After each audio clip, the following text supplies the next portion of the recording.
방송에서 제공하는 투자 정보는 투자 판단에 대한 조언입니다. 방송에서 제공하는 주식의 가치, 가격 상승 및 가격 하락에 대해서는 방송사에서 보장하지 않습니다. 시청자 여러분 안녕하십니까? 어제 코스피 지수는 약보합권에서 거래를 마쳤습니다. EU 측이 경제회복기금을 조성하는 데 있어서 교착 상태라는 뉴스로 하락으로 거래를 출발했습니다. 하지만 중국 증시가 2% 넘게 오르면서 낙폭을 줄여나갔는데요. 중국 증시는 중국의 은행보험감독관리위원회가 주식투자와 관련해 긍정적인 평가를 받은 보험사들이 순자산의 45%까지 주식에 투자할 수 있도록 발표하면서 상승세를 이어나갔습니다. 네, 그리고 간밤 뉴욕 증시에서는 다시 한번 기술주들이 랠리를 보였습니다. 오늘 시장에 영향을 줄 이슈들 차례대로 만나보시죠. 첫 번째 뉴스입니다. 이재용 삼성전자 부회장과 정의선 현대그룹차 수석 부회장이 오늘 두 번째 회동을 진행할 것으로 보입니다. 이 부회장은 오늘 답방 형식으로 현대차의 최대 규모 연구시설인 남양기술연구소를 찾습니다. 이번 회동에서 두 총수가 더 넓은 범위의 협력 방안을 논의할 것이라는 관측이 나오고 있습니다. 유럽연합 27개 회원국 정상들이 현지 시간 20일 코로나19 여파에 대응하기 위한 경제회복기금을 놓고 나흘째 협상을 이어가고 있는 가운데 새로운 타협안이 제시됐습니다. 샤를 미셸 EU 정상회의 상임의장은 EU 정상회의에서 애초 제안된 경제회복기금의 보조금 규모를 축소하는 방안을 EU 회원국 정상들에게 제안했습니다. 유럽이 5세대 이동통신 구축 사업에서 중국 통신 장비 업체들을 배제할 경우 유럽 업체들을 상대로 보복 조치에 나서는 방안을 검토하고 있는 것으로 월스트리트 저널이 현지 시간 20일 전했습니다. 이는 EU 국가들이 화웨이 퇴출 전선에 동참할 경우 유럽 업체들의 보복을 가할 수 있다는 신호를 보내는 것으로 분석됩니다. 네, 간밤 뉴욕 증시 3대 지수는 코로나19 백신 개발 진전 소식과 경기 부양책에 힘입어 상승했습니다. 아마존 주가가 급등하면서 나스닥이 2%대 상승했고 S&P 500 지수는 올해 손실분을 모두 만회하고 플러스로 돌아섰습니다. 네, 자세한 증시 마감 상황 만나보시죠. 네, 먼저 다우존스 지수는 강보합권에서 거래를 마쳤습니다. 26,680선에서 거래 마감했습니다. S&P 500 지수도 만나보시죠.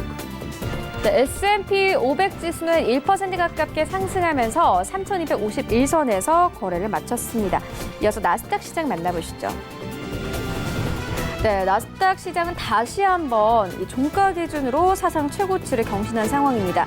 2% 이상 급등했습니다. 1,700선까지 올랐는데요. 나스닥을 이끈 건 바로 아마존이었습니다. 아마존은 주가가 8% 가깝게 급등했습니다. 목표 주가를 상향 조정한 덕분인데 일단 뉴욕 증시에서 지난주에 언택트 업종들이 계속해서 좀 조정을 받는 모습이었지만 간밤에는 실적이 괜찮은 이 언택트 종목들은 계속해서 급등 흐름이 나왔고요.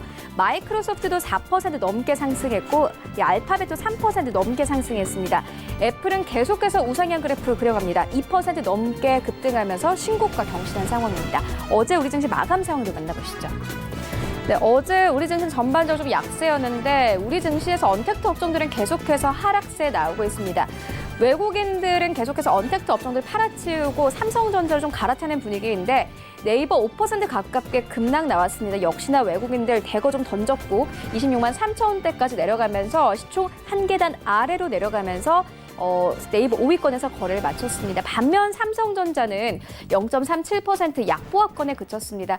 어제 하락장에서도 계속해서 빨간불이었지만 막판에는 하락으로 거래를 마쳤습니다. 54,200원대 그리고 SK하이닉스 1% 가깝게 빠지면서 거래 마쳤습니다. 82,000원대에서 거래 마감했고요.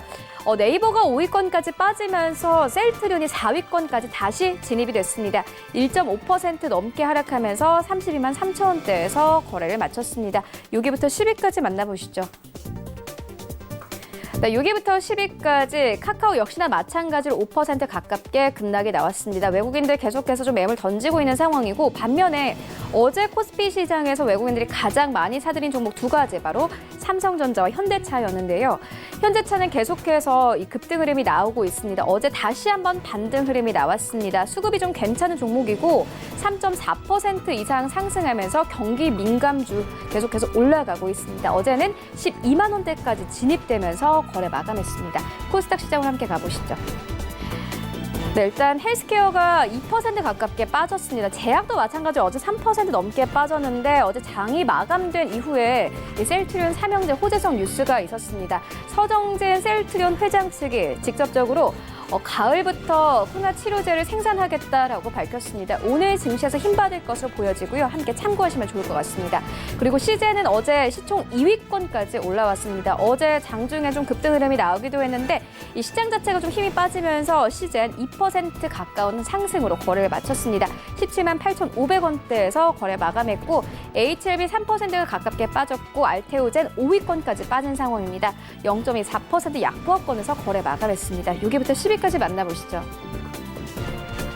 네, 에코프로비엠 2% 넘게 다시 한번 상승 흐름이 나왔습니다. 현대차가 계속해서 상승 흐름 가져가면서 에코프로비엠도 함께 움직이고 있는 상황이고 KMW 4% 가깝게 급등 흐름 나옵니다. 코스닥 시장에서도 5G 종목들, 통신업종들, 경기 민감주들 계속해서 빨간불로 거래 마감하고 있습니다. SK 머트리얼즈가 3거래일 만에 10위권에서 8위권까지 진입된 모습 확인할 수 있습니다. 실적에 대한 긍정적인 뉴스와 함께 시장에서 좀 계속해서 수급이 들어오고 있는 종목입니다. 3% 가깝게 어제 시장에서도 급등 흐름 나오면서 25만 원대까지 올라가면서 거래 마쳤습니다. 반면에 펄어비스와 CJ ENM은 1% 하락으로 거래 마감했습니다. 코인들의 흐름도 만나보시죠. 네, 비트코인부터 함께 보시면 여전히 1,100만 원대에서 거래가 되고 있고요. 이더리움도 28만 원대에서 거래되고 있습니다. 이외 코인들 만나보시죠. 네, 비트코인과 이더리움이 보합권에서 거래가 되고 있는 가운데 오미갓의 2% 넘는 하락세, 그리고 비트코인 캐시가 1% 넘게 하락, 에메랄드 2도가 2% 넘는 하락으로 거래되고 있습니다. 이외 코인들 만나보시죠. 네, 리플부터 함께 보시면 모네로까지 모두 현재 파란불로 거래가 되고 있습니다. 하지만 1% 안팎의 하락세로 현재 거래가 되고 있는 상황입니다. 출발 증시 와이드 지금 출발합니다.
네, 시장의 중심이 되는 이슈를 꼼꼼하게 체크합니다. 글로벌 시시각각 시간인데요. 카카오페이 증권 영업부의 윤정식 팀장 화상으로 연결되어 있습니다. 안녕하십니까?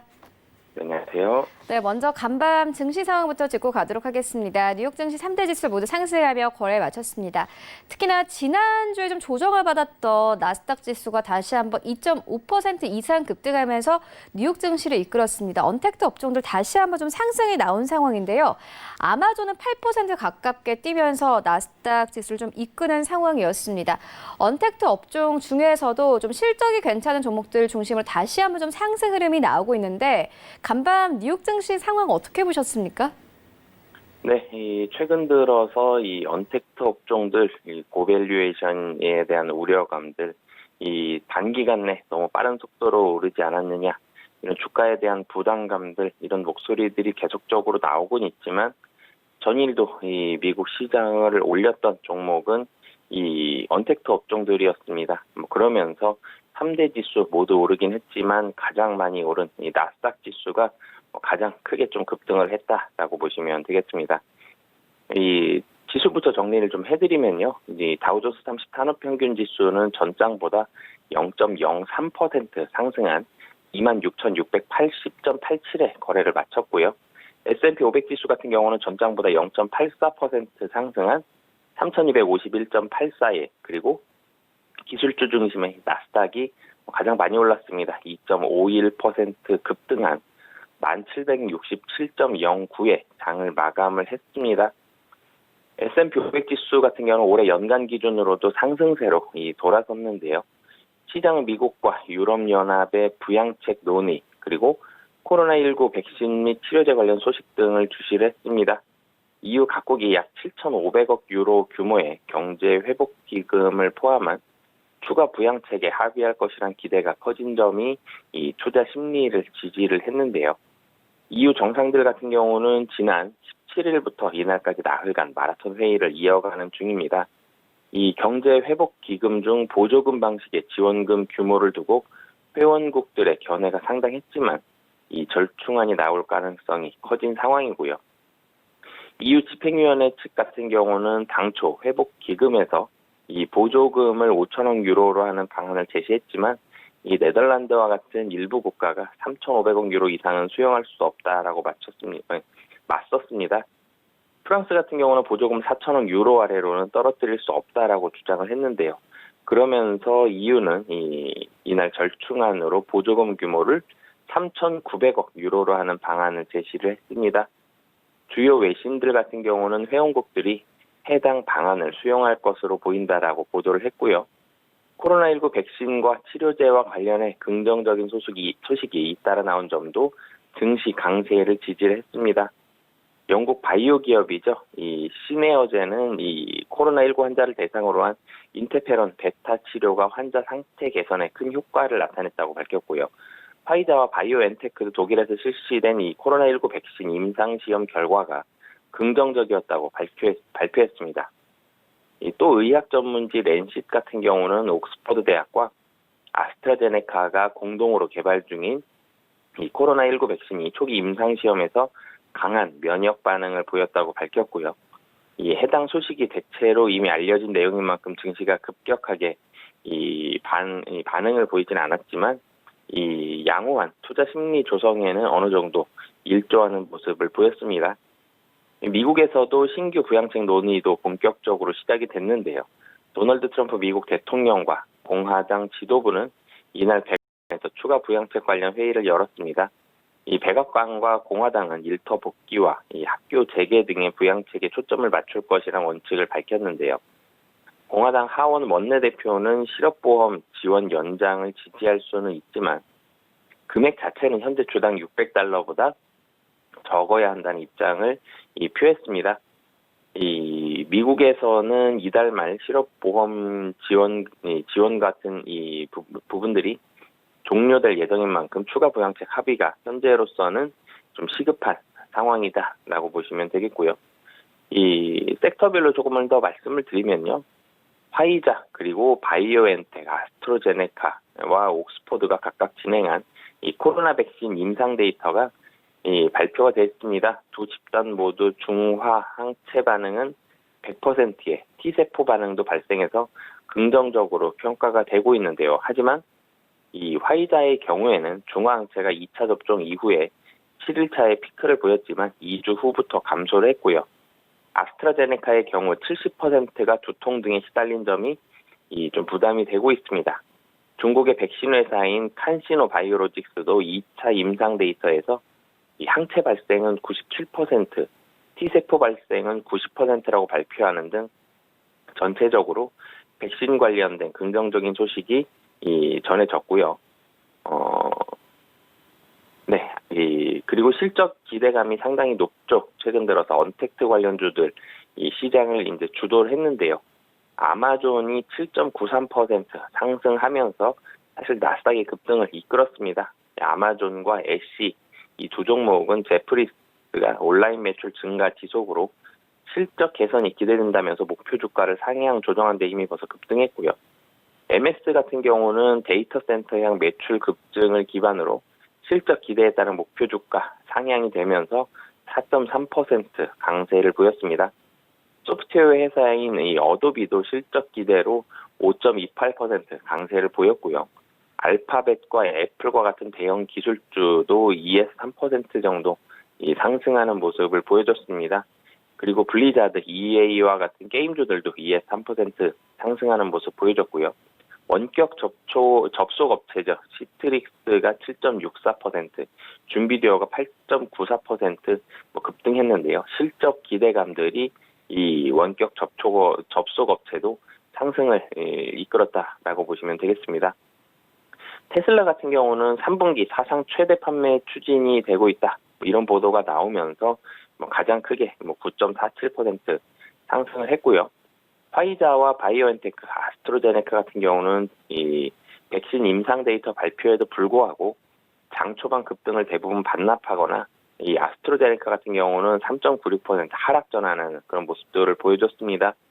이 모더나에 대해서도 JP모건이 그동안 상승이 정당화되지 않아서 투자 의견을 하향 조정한 여파가 영향을 주면서 12.83% 하락을 했고요. 그 외에도 이 라스베가스 샌즈, 원리조트, 그리고 델타항공, GM 같은 경우가 2에서 3% 정도 이 코로나 확산에 대한 여파로 부진한 모습 보여줬고요. 마찬가지로 백화점 업체인 콜스 그리고 메이시스 등도 3%대의 하락하는 모습을 보이며 이 장을 마감했습니다. 네, 현재 코로나19 백신과 관련된 여러 가지 좀 뉴스가 나오고 있는 가운데 종목별로 등락은 엇갈리고 있는 상황입니다. 백신 관련 종목들 어떻게 보고 계십니까? 네, 사실은 이 코로나 백신 관련한 종목들 전일 미국 시장에서 상당히 변동성이 큰 이런 모습들을 보여줬습니다. 이 코로나19에 대한 백신 과연 나올 것이냐 이런 부분들, 그리고 11월 미 대선 전에 나올 것이냐 이런 부분들이 이 기대감을 시장에서 가지고 있는데요. 대표적으로 이 세 종목이 좀 대표적인 모습들을 보여주고 있습니다. 아스트라제네카, 그리고 길리어드, 노바백스 세 종목이 가장 좀 강하게 미국 증시에서 주목을 받고 있는데요. 이 코로나 백신에 대한 기대감들 충분히 시장에서 반영은 되고 있지만 실적에 대한 부분들은 아직은 전일 JP모건에서도 얘기했던 것처럼 아직은 조금은 물음표가 남아있는 그런 상황이고요. 이 미국 정부 같은 경우는 이 상당히 많이 재정 지출을 하고 있습니다. 백신과 관련해서 백신과 치료제 조기 개발을 목표로 해서 현재까지 130억 달러가 넘게 정부에서 지출이 됐고요. 상당히 좀 공격적인 부분입니다. 이 지난 4월이었죠. 코로나19 백신의 신속한 개발을 위해서 범정부 차원의 초고속 작전을 시작을 했는데요. 이 보건복지부, 국방부, 보건 관련 다양한 기관들이 힘을 합치면서 내년 1월까지 백신 3억 명분을 조달하는 것입니다. 이 치료용 항체 등을 사들이는 것도 초고속 작전의 일환인데요. 그러면서 치료제와 진단 등도 속속 입수를 하고 있습니다. 정부에서 이렇게 적극적이기 때문에 이 백신 관련한 종목들, 좀 전에 말씀드렸던 아스트라제네카라든지 노바백스 이런 백신 관련한 종목들에 대한 이 백신 개발 속도 상당히 빨리 올라가고 있고요. 그렇기 때문에 시장의 기대감 상당히 많이 받고 있고 주가도 좋은 모습들 보였습니다. 하지만 최근 들어서는 이 고평가에 대한 부분들, 실적에 대한 부담감들이 나오면서 조금은 하락을 하고 있고요. 이 추가적인 상승에 대한 부분들은 백신 개발, 임상 시험에 대한 결과 등 이런 지표들을 보면서 좀 판단을 하시는 게 좋을 것 같고요. 지금 자리는 변동성 워낙 좀 크기 때문에 장중에 대응을 할 수 있는 부분들 아니면은 지금 자리에서는 조금 좀 부담스러운 자리다라고 보여집니다. 네, 알겠습니다. 이어서 다음 이슈로 옮겨가 보도록 하겠습니다. 우리 증시에서는 개인 투자자들이 삼성전자를 최근 좀 매수를 하면서 삼성전자가 최근 급등한 바 있는데 뉴욕 증시에서는 로빈 후더들의 이 매수세에 힘입어서 테슬라와 같은 기술주들이 계속해서 급등 흐름을 가져가고 있습니다. 관련해서 좀 주의도 필요해 보입니다. 어떻게 보십니까? 네, 뉴욕 증시에서는 단타개미를 이 로빈 후더라고 부르는데요. 이번 주에 테슬라와 마이크로소프트와 같은 기업 실적 발표를 앞두고 기대감에 가득 찬 분위기들입니다. 특히 오는 22일이죠. 미국뿐 아니라 전 세계 투자자들이 매수 열풍을 이끌고 있었던 자율주행 전기 자동차 제조업체인 테슬라가 올해 2분기 실적 발표를 앞두고 있습니다. 테슬라는 올해 들어서는 3배, 지난 3월 최저점을 찍은 후에는 4배 이상의 주가가 급등한 상태인데요. 이런 가운데 뉴욕 증시에서는 2000년대 초반 이 닷컴 버블을 연상시킬 정도로 테슬라와 같은 기술 기업 주가가 빠르게 오르면서 이른바 버블 논란이 일었습니다. 이 월가 전문가들은 여전히 신중해야 한다는 입장임과 동시에 이 언택트 시대 속에 기술주에 대한 평가를 달리하고 있는 그런 모습인데요. 19일 월스트리트 저널 같은 경우는 테슬라가 주식시장 상승을 이끈다라는 이 제목의 기사를 통해서 테슬라를 중심으로 한 일부 기업의 주가가 너무 빨리 올랐고 이 빨리 올랐다고 생각을 하지만 주식을 팔지 못하는 미국 개인 투자자들의 상황을 소개를 했습니다. 워낙 좀 빠른 속도로 올랐기 때문에 테슬라 같은 경우는 개인 투자자들 사실은 천천히 좀 오르면은 개인들 대부분 좀 매도를 하는 경향이 강한데 너무 빨리 올랐기 때문에 매도에 대한 부분들, 개인들에 대한 매도 자체도 좀 나오지 않았다라고 보시면 되겠고요. 기술주에 대한 부분들, 테슬라를 제외한 이 마이크로소프트, 애플, 구글, 아마존도 대형 기술 기업들 주가 상승 곡선 상승 중이지만 사실 테슬라보다는 그래도 조금 기울기 자체는 좀 완만합니다. 하지만 이들 기업의 주가도 상당히 좀 높은 수준이기 때문에 이 기술 종목들 이런 부분들은 개인 투자자들의 어느 정도의 감수성에 이끌린 이런 거품 탓 이런 부분들에 대한 우려감들도 좀 나오고 있고요. 풋과 콜에 대한 부분들 이런 부분들도 시장에 이 우려감들이 나오고 있습니다. 그렇기 때문에 매도가 사실은 나온다라면은 상당히 좀 급격하게 나올 수 있지만 지금 자체는 기술 기업들 상당히 이 주가를 빠르게 올리고 있고요. 그런 부분들이 시장을 주도하고 있는 상황이다라고 보시면 되겠습니다. 네, 알겠습니다. 지금까지 윤정식 팀장과 함께했습니다. 고맙습니다. 네, 감사합니다.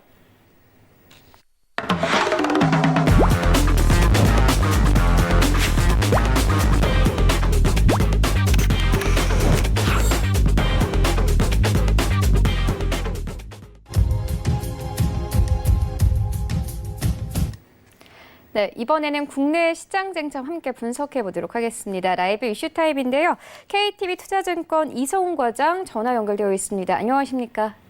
네, 안녕하십니까? 네, 어제 핫했던 종목들 짚고 가도록 하겠습니다. 이제 시젠이 코스닥 시가총액 2위권까지 올라왔습니다. 계속해서 급등 흐름 가져가고 있는데요. 아무래도 좀 실적에 대한 기대가 있다 보니까 수급도 계속해서 들어오고 있는 상황입니다. 시젠 어떻게 보고 계십니까? 네, 우선 지금 현재 봤을 때도 시젠에 대한 시장에서의 관심이 굉장히 뜨겁다라고 볼 수 있겠고요. 우선 지금 셀트리온 제약을 제치고 코스닥 시가총액 2위로 좀 올랐었습니다. 시젠 보더라도 올해 초 주가 3만 원대였다가 코로나 사태로 주목받으면서 급등하기 시작했는데요. 지난달 말에 11만 2,800원을 기록한 시젠은 코로나19 확산세가 꺾이지 않으면서 탄력을 받았고요. 이번 달 들어서만 60%에 가까운 상승세를 기록했습니다. 2분기 시즌의 그 매출액은 2,572억으로 좀 추정되는데 이중 코로나 진단키트 매출이 2,120억 수준으로 될 것으로 좀 판단이 되고 있고요. 수익성은 신규 채용으로 어떤 인건비 증가나 인센티브 지급이 반영될 예정이지만 매출액 증가에 따른 레버리지 효과를 고려하면은 영업이익을 지금 현재 봤을 때는 1,349억 원까지도 좀 추정한다라고 볼 수 있겠습니다. 우선 치료제와 또 이제 그 백신 그 개발 이전까지는 이런 흐름은 지속될 가능성이 크다라고 좀 볼 수 있겠고요. 그 이후에도 코로나 진단키트 주요 업체에서도 안정적인 매출이 발생할 것으로 좀 기록하고 있는데 이런 진단키트 관련주들에 대한 시장에 대한 관심이 많이 높다라고 좀 볼 수 있겠고요. 역시 코로나19 확산세가 이어지는 재확산에 대한 부분이 거의 확실히 좀 되고 있는 상태이기 때문에 진단키트 매출 증가에 대한 기대감이 굉장히 높아졌다라고 볼 수 있겠습니다. 관련 업체로서는 진 매트리스라는 종목도 있는데요. 우선 이 기업 같은 경우에는 항암과 또 항바이러스, 또 항생 물질 등의 의약품 개발을 하는 업체라고 볼 수 있겠는데, 우선 지금 현재 이 진매트리스 같은 경우에도 이 유전자 진단을 수행하는 그런 원천 기술을 지금 갖고 있는 기업이라고 볼 수 있겠고요. 이 분자 진단 부분의 상품 매출이 좀 감소하지는 하지만 이 체외 진단 부분 쪽에서의 상품과 또 이제 제품 매출 확대에 따라서 이 외형도 계속 전년 대비 성장할 것으로 좀 판단이 되고 있습니다. 코로나 진단 키트 수출이 지금 진매트리스 같은 경우에도 아랍에미레이트를 비롯해서 미국, 유럽 시장으로 확대되고 있는 현재 추세라고 볼 수 있겠고요. 양화 매출 성장이 기대되는 그런 종목 중 하나도 라고 좀 꼽혀지고 있습니다. 네, 그리고 최근 이 수돗물 유축 논란에 어제 증시에서 관련 종목들이 좀 강세를 보였는데 투자 전략을 어떻게 가져가 보면 되겠습니까? 네, 우선 수돗물 유충 사태가 지금 경기도를 인천 지역 시작해서 지금 서울, 부산에도 발견됐다는 소식이 지금 전해지고 있는데요.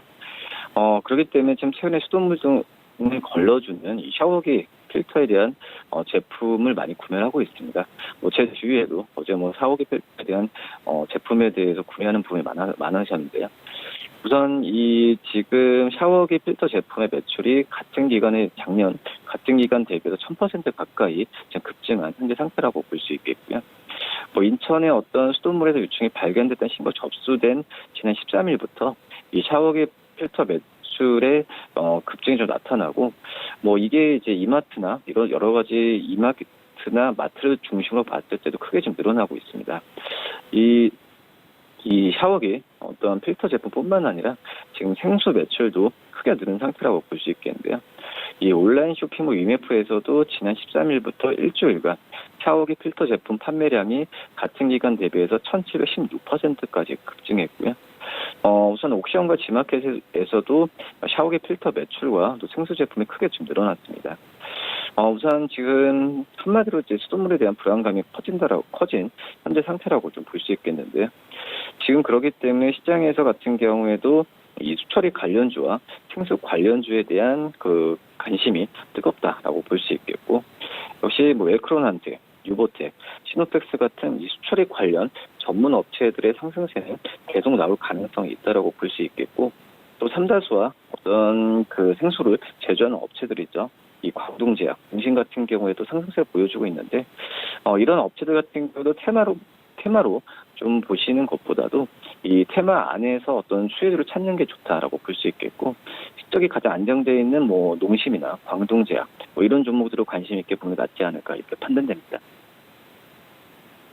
네, 그리고 코로나19 사태로 수혜를 봤던 식품주들이 다시 한번 좀 조정에 들어간 모습입니다.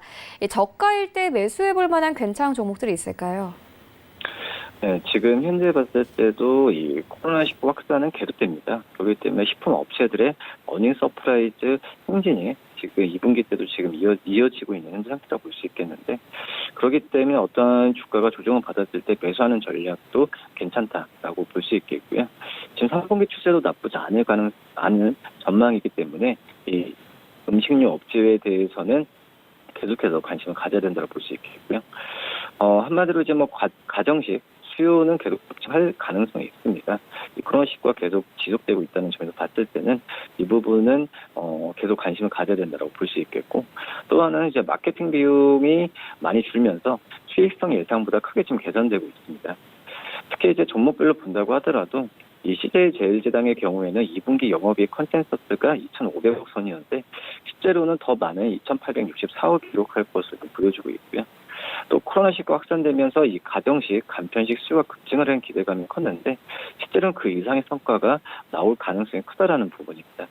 또 가공식 매출액이 전년 동기 대비해서 11% 증가한 것으로 추산되는데, 특히 이제 해외 시장 성장률이 22%에 달한 것으로 보여지면서 이 시장 확산세가 하반기에도 이어질 가능성이 있다고 볼 수 있겠고, 또 캐넴, 또 그리고 곡물 요리, 포장김치 같은 제품이 20에서 30% 성장을 지금 보여주고 있습니다. 또 농심 같은 경우에도 이 컨센서스가 340억을 뛰어넘은 423억의 영업이익을 기록할 것으로 보여주고 있는데, 같은 기간 대비해서 415.6% 증가한 수치입니다. 역시 1분기에도 코로나19로 인한 국내 수요가 늘었다면 2분기에는 라면과 스낵을 중심으로 한 해외 수출이 실적을 이끌 가능성을 좀 조심스럽게 좀 분석을 하고 있고요. 우선 지금 2분기 예상 매출을 본다고 그 2분기 본다고 하더라도 국내 쪽에 21.8%, 또 중국과 미국 쪽에서가 26%, 34.5% 성장한 전망이라고 분석이 되고 있고요. 그렇기 때문에 지금 이 농심도 그렇고 전체적인 이 음식료 업체들 같은 경우가 해외 쪽에서의 매출이 크다라고 볼 수 있습니다. 이 오뚜기 같은 경우에도 2분기 영업이익이 449억으로 시장 기대치를 상회할 가능성이 크다라고 볼 수 있겠고, 하이트젤로 같은 경우도 어제 약간의 잡음은 좀 있었지만은 실적으로 봤을 때는 292% 늘어날 가능성이 크다라고 볼 수 있습니다. 결론을 말씀드리면 이 식품업계 전반이 코로나19 반사이익을 보는 상황이고요. 주가는 이를 선반영하면서 고점을 찍고는 좀 조정을 받은 상황이지만 이 3, 4분기 실적 변동성 염두에 둔다면 적점 매수 전략이 바람직하지 않을까 이렇게 보입니다. 네, 그리고 JYP 엔터테인먼트가 최근 이 52주 신고가를 경신했습니다. 여러 가지 좀 긍정적인 모멘텀이 많은 종목이기도 하죠. 앞으로의 주가 흐름은 어떻게 보십니까? 네, 우선 증권사들이 JYP 엔터에 대해서 목표 주가를 지금 4만 원 이상까지도 지금 올린 상황이라고 볼 수 있겠고요. 우선 JYP 같은 경우도 내주죠. 내주에 걸그룹이라 볼 수 있겠는데 이 높은 가능성이 확인되었음에도 아직은 대비가 공식적인 부분은 아닌데 매출을 아예 반영할 수 없는 한계를 더 밸류전 상향으로 지금 올리면서 목표 주가를 상향했다라고 볼 수 있겠습니다. 우선 이 JYP뿐만 아니라 이 엔터 회사들 같은 경우에도 아티스트를 일본에 진출하는 부분이 시장에서 긍정적으로 좀 평가를 받고 있다라고 볼 수 있겠고요. 특히 JYP 엔터 같은 경우는 대비 연차별 아티스트 포트폴리오가 다양하다는 점도 긍정적으로 볼 수 있겠고, 그렇기 때문에 이 엔터 3사 중에서는 이익을 창출하기에 가장 좋은 구조를 갖고 있는 게 JYP 엔터라고 볼 수 있겠습니다. 기본 이익 체력이 좀 튼튼하다는 게 JYP의 강점이라고 볼 수 있겠고요. 하지만 SM 같은 경우에도 목표 주가 46,000원, YG엔터도 52,000원까지 최근에 증권사 높이고 있기 때문에 엔터 관련 종목들은 꾸준히 관심 있게 보는 게 맞지 않을까 이렇게 보입니다. 네, 알겠습니다. 지금까지 KTB 투자증권 이성훈 과장과 함께했습니다. 고맙습니다.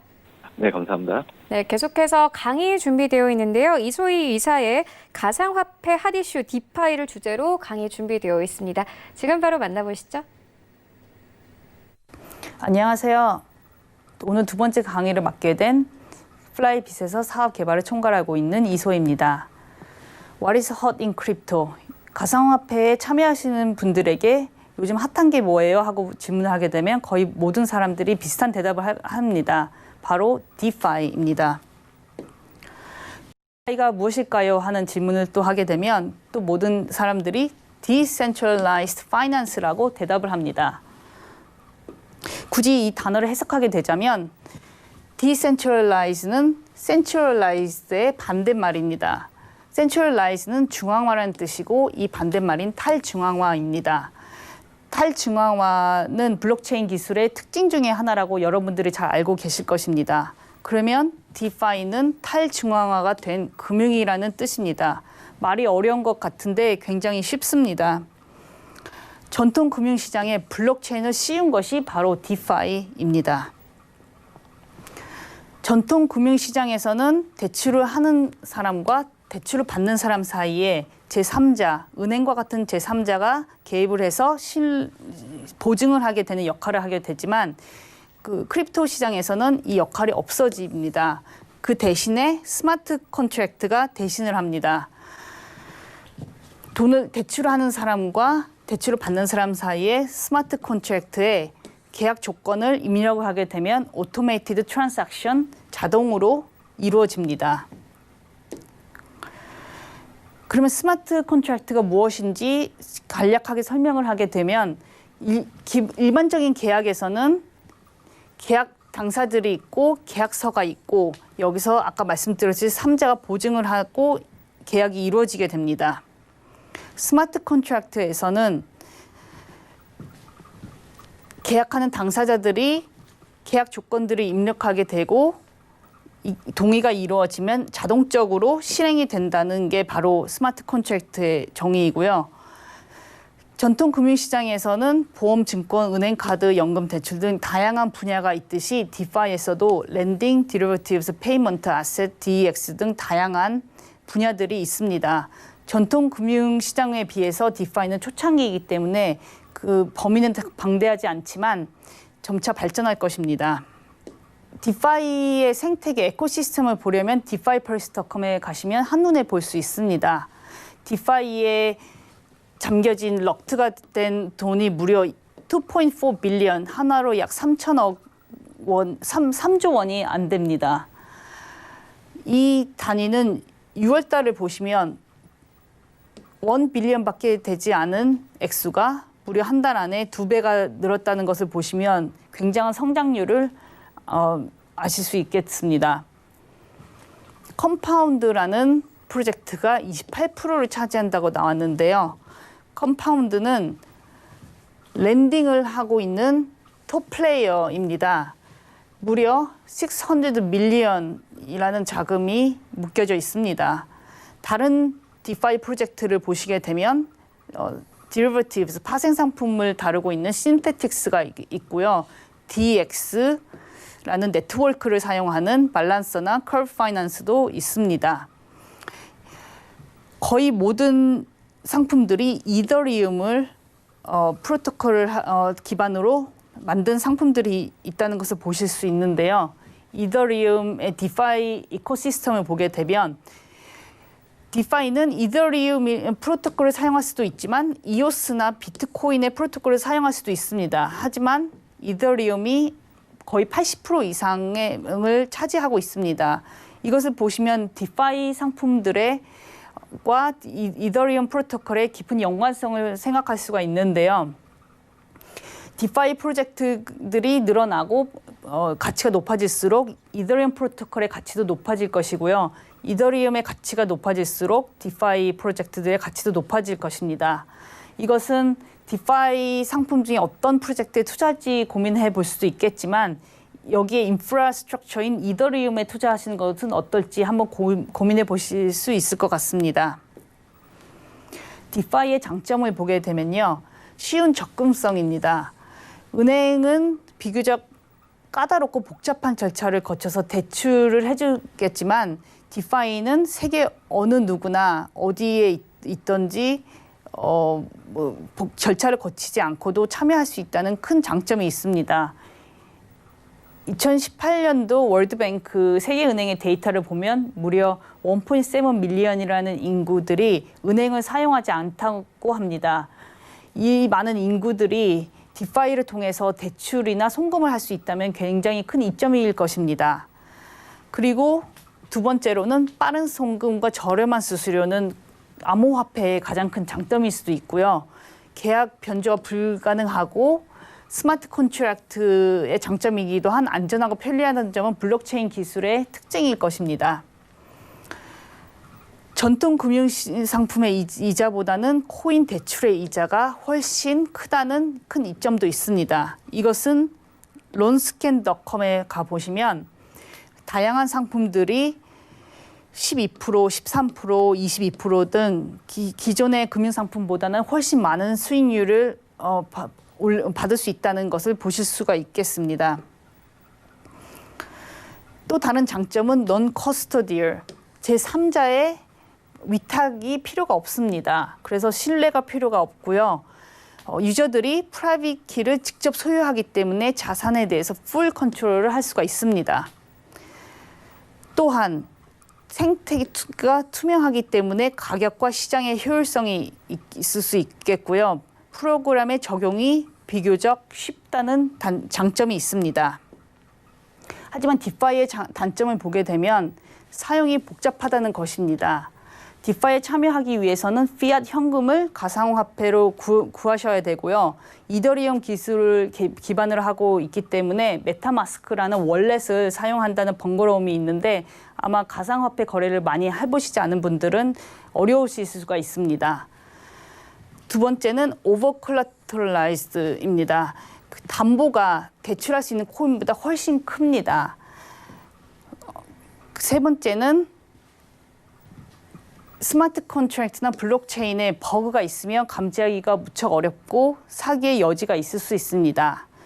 운영적의 리스크를 보자면 오라클이나 복잡한 거버먼트 프로토콜이 있어서 운영에 어려움이 있을 수가 있다는 단점도 있습니다. 이더리움에 관련된 리스크를 보게 되면 네트워크 컨제션, 네트워크 밀집이 되면 거래가 지연되고 펜딩이 되면 시장 효율성이 떨어질 것이고요. 가스 피가 올라지게 되면 거래 수수료에 대한 큰 부담이 있을 수가 있습니다. 마지막으로 타이밍 이슈는 블록체인의 블록은 15초마다 업데이트가 되지만 디파이의 가격이나 이자율은 블록에 따라서 계산이 되기 때문에 안정되게 블록 채굴을 하지 않으면 운영에 지장을 줄 수가 있습니다. 여기까지 디파이에 대해서 알아봤습니다. 감사합니다. 네, 강의까지 만나보고 왔습니다. 출발 이징 시와이드는 여기서 모두 마치도록 하겠고요. 저희는 잠시 후 순간 포착 매매 시그널로 돌아오도록 하겠습니다.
안녕하세요. K웨더 라이프스타일 예보 김민주입니다.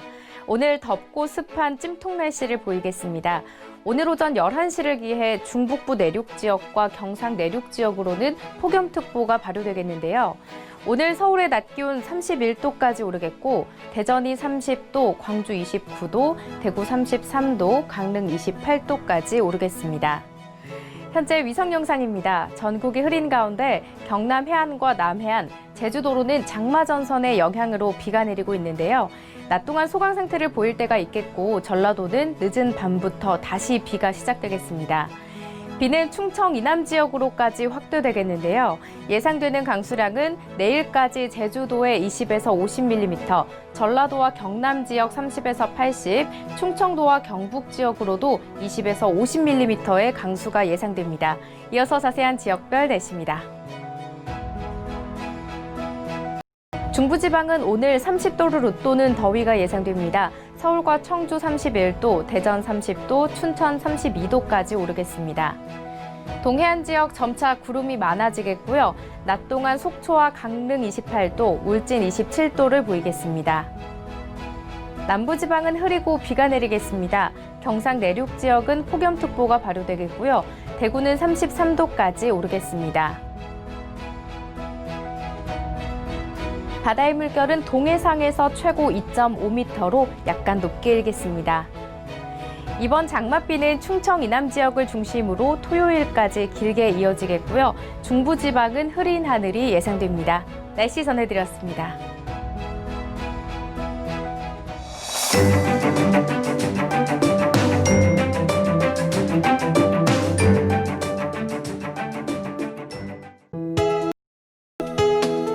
본 방송에서 제공하는 투자 정보는 투자 판단에 대한 조언입니다. 방송에서 제공하는 주식의 가치, 가격 상승 및 가격 하락에 대해서는 방송사에서 보장하지 않습니다.